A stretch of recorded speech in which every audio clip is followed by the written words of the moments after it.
செந்தில் பாலாஜி தனது அமைச்சர் பதவியை மீண்டும் ராஜினாமா செய்ய உள்ளதாக கூறப்படுகிறது. இந்த முடிவுக்கு காரணம் என்ன? இவரது பதவிக்கு வரப்போகும் புதிய அமைச்சர் யார்?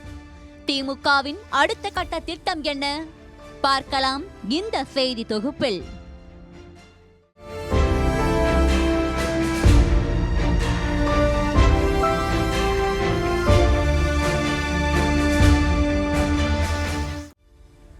போக்குவரத்து துறையில் வேலை வாங்கி தருவதாக கூறி பண மோசடி செய்ததாக தொடரப்பட்ட வழக்கில் சட்டவிரோத பணப்பரிமாற்ற தடை சட்டத்தின் கீழ் செந்தில் பாலாஜி 2023ஆம் ஆண்டு அமலாக்கத்துறையால் கைது செய்யப்பட்டார். இதனால் அவரது துறைகள் மற்ற அமைச்சர்கள் கட்டுப்பாட்டில் சென்றது. திமுகவின் முக்கிய புள்ளி இவர் என்பதால் இலாக்கா இல்லாத அமைச்சராக தொடர்ந்தார். ஆனால் ஜாமீன் கிடைப்பதில் சிக்கல் ஏற்பட்டதால் அமைச்சர் பதவியை ராஜினாமா செய்தார் செந்தில் பாலாஜி. இதையடுத்து அவருக்கு கடந்த ஆண்டு செப்டம்பர் மாதம் உச்சநீதிமன்றம் ஜாமீன் வழங்கியது.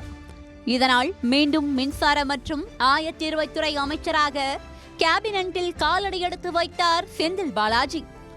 இனி நம்மதான் என கட்சி பணிகளை செவ்வனே செய்து கொண்டிருந்த வேளையில்தான் செந்தில் பாலாஜிக்கு வழங்கப்பட்ட ஜாமீனை ரத்து செய்ய கோரி சென்னையை சேர்ந்த வித்யாகுமார் மற்றும் அமலாக்கத்துறையினர் மனு தாக்கல் செய்தனர். இந்த வழக்கை மீண்டும் கையில் எடுத்த உச்சநீதிமன்றம் கொங்கு மண்டலத்தின் கிங்காக வலம் வந்து கொண்டிருந்த செந்தில் பாலாஜிக்கு குட்டு வைத்தது. அதாவது செந்தில் பாலாஜிக்கு அமைச்சர் பதவி வேண்டுமா அல்லது ஜாமீன் வேண்டுமா என கேள்வி எழுப்பிய உச்சநீதிமன்றம் இதற்கு பதிலளிக்க ஏப்ரல் 28ஆம் தேதி வரை நேரம் கொடுத்துள்ளது. இந்நிலையில் சட்டமன்ற தேர்தல் நெருங்கும் வேளையில் களத்தில் இருப்பதுதான் சரி எனவும் அதற்கு அமைச்சர் பதவியை துறந்து களப்பணிகளை மேற்கொள்வதுதான் சரியானது எனவும் அவர் முதலமைச்சரிடம் தெரிவித்துள்ளதாக தெரிகிறது. இதனால் விரைவில் அமைச்சர் பதவியை செந்தில் பாலாஜி ராஜினாமா செய்வார் என கூறப்பட்ட நிலையில் சட்டப்பேரவையில் இது குறித்தான சமிங்கை எழுந்துள்ளது.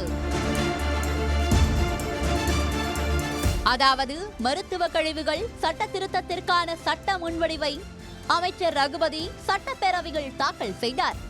முதலில் இந்த சட்ட மசோதாவை அமைச்சர் செந்தில் பாலாஜி தாக்கல் செய்வார் என குறிப்பிடப்பட்டிருந்தது.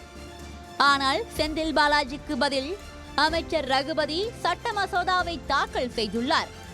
இதன் மூலம் செந்தில் பாலாஜி அமைச்சர் பதவியை ராஜினாமா செய்ய உள்ளதாக தகவல் வெளியாகியுள்ளது.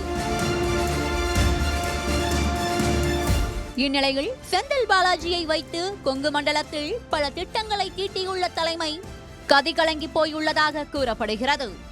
செந்தில் பாலாஜி ராஜினாமா செய்யும் பட்சத்தில் அவர் கை காட்டும் ஒருவரையே திமுக தலைமை அமைச்சராக்கலாம் என கூறப்படுகிறது. அமைச்சரவை மாற்றம் குறித்த அறிவிப்பு ஏப்ரல் 27ஆம் தேதி வெளியாகும் என கூறப்படுகிறது. செந்தில் பாலாஜியின் இலாக்காவுக்கு புதிய அமைச்சர் வருகிறாரா அல்லது அவரது துறைகள் இருக்கும் அமைச்சர்களுக்கு பிரித்து வழங்கப்படுமா என்பதை பொறுத்திருந்துதான் பார்க்க வேண்டும்.